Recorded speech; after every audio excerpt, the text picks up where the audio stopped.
Everybody's doing it. It keeps on going up. Why would it go down? Well, you get to the point where it's just too damn high. Just because it's down 80 or 90% doesn't mean it's mispriced today. It may mean that it was mispriced last year. And with a lot of this, that's what it was. The money was so easy. It was so available that prices went too high. So it's not cheap yet. You're saying crypto's not cheap yet. You want to see it cheaper before Mark's piling back in. Yeah, I mean, it's not cheap yet. First of all, look at the stock market. It's gotten, tech stocks in particular, high growth tech stocks have gotten torched even worse than crypto, right? Yep. I got tech stocks worth down a whole lot more than my Ethereum or my Bitcoin or my Polygon, right? They just gotten torched. Why is that? Because it went too high. When interest rates are basically negative and you can get as much capital as you need, or some people can get as much capital as they need to go out and buy stocks thinking they're going to go up. Why wouldn't they? You're borrowing at, let's say 1%. And do you believe stocks will go up 1%? Sure. So yeah, it was $50 a year ago, but it's $300 today. So what? Everybody's doing it. It keeps on going up. Why would it go down? Well, you get to the point where it's just too damn high. Just because it's down 80 or 90% doesn't mean it's mispriced today. It may mean that it was mispriced last year. And with a lot of this, that's what it was. The money was so easy. It was so available that prices went too high. And it may well be that even though we're down, enormously, that we're in the right place in terms of pricing and we're finding the right place. And the problem isn't now. The problem was last year in the easy money. And so to your point, in terms of inflation, I don't necessarily think, well, first, when you talk about inflation with crypto, I always have to remember there's two worlds of inflation with crypto. Right. There's the real world and there's the Bitcoin maxi world. The inflation rate was not quite as bad now, but the unemployment rate was more than 10% and this and that. And so it was a struggle, just like people are struggling now. Crypto isn't impacted any more or less than anything else. And it's not going to change what people do any more or less, right? Now, I'll say that if interest rates keep on going up and that's translated into savings accounts that, and all of a sudden you can get a 6-month CD for 4, 5, 6% or something tax-free for 4, 5, 6%, that's going to impact people's decisions because you go from, okay, I might be able to make some money in crypto last year and I can make my 10% on my USDC last year, right? And that seemed to be relatively safe where I'm willing to take more risk to, hey, I don't have to fuck around and I can make 5% on this CD. That will impact the money that comes into crypto and stocks for that matter. Then there's the Bitcoin maxi side of it. With the Bitcoin, Bitcoin, that's a hedge against inflation. Yeah, I don't see that working. I always analogize Bitcoin as it's a better version of gold. It's a digital version of gold, and I truly believe that. And all the gold maxis think it's a hedge to inflation. Yeah, not so much. If that were the case, gold wouldn't be wherever 17,000, 18,000, wherever it's at, it would be 30,000, And so there was a lot of hope that Bitcoin would do this or that. Now, where Bitcoin and gold do offer a hedge is in countries that are not reserve currencies, because the world uses the dollar.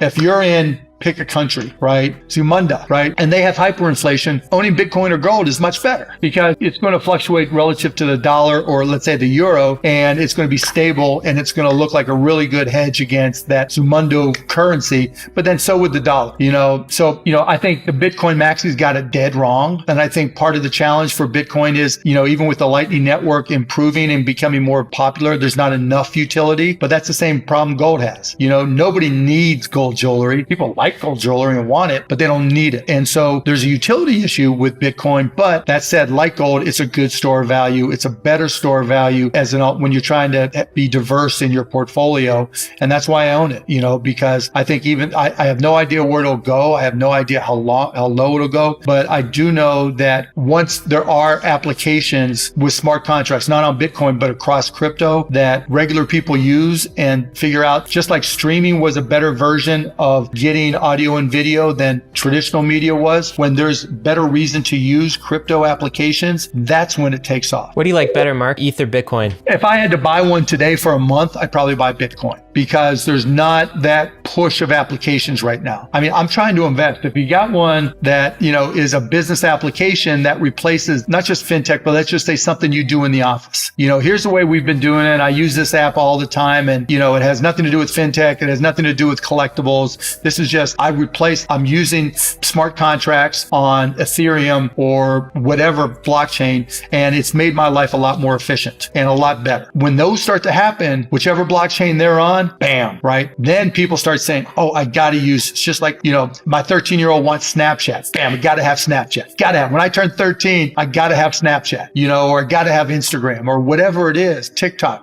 What made people download TikTok? Why does every kid use TikTok? It doesn't have to be social media, and I think it'll come from business first, but we need that business application, the decentralized version of QuickBooks, decentralized version of whatever that is a crypto app that is just better. And when that happens, boom, because then people will start saying, well, if it worked for, I replaced DocuSign as an example, or I've got QuickBooks, decentralized QuickBooks, which allows me to buy or sell, or e-commerce. Like I did this talk at the University of Chicago, and I only, and these are MBA students, and I was like, how many of you have used crypto? And about half had. I'm like, how many of you have used a crypto wallet to buy something? And about half did, or core of the people. And I'm like, of those of you who did, wouldn't it be a lot easier if you could just go to an e-commerce site, connect your wallet, buy what you want, click it, sign it, and have a lower transaction fee, and it's just paid like that? And if you were a vendor, wouldn't it be easier to just sell, knowing because you get that cash immediately, and so you could probably sell for less with less friction? Yeah, of course. But nobody's done that yet. Yeah. How long do you think this bear market will last then? And so,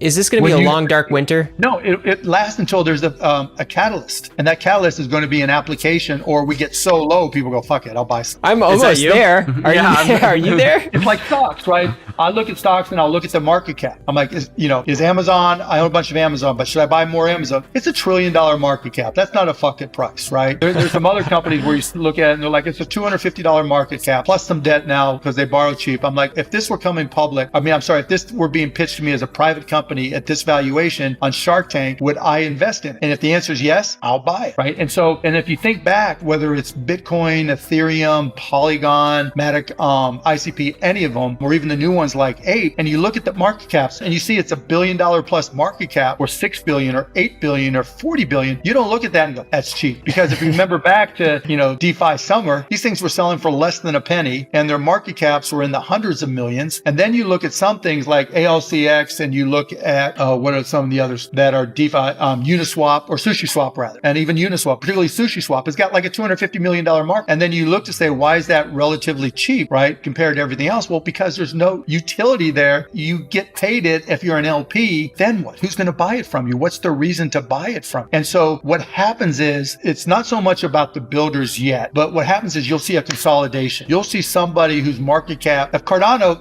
everybody likes to pick on them, including me, but like they could use what market cap they have or what cash they have and start making acquisitions. But so it's not cheap yet. You're saying crypto's not cheap yet. You want to see it cheaper before Mark's piling back in. Yeah, it's not cheap yet. And I think, I'd rather get with somebody who says, okay, let's do a roll up. Let's combine a bunch of these who really don't have, you take Zilqua, you take this, you take that, and you match them all up together, and you do a token exchange to a new token. You close 4 out of the 5 blockchains, and you pick whichever one you think is best or which has the best applications. You allow people to bridge over one time, and now all of a sudden your user base is 10x. Now you still have a problem of better applications, right? You still have to have some reason that people want to use that blockchain, but at least you may be able to have a better community to come up with ideas.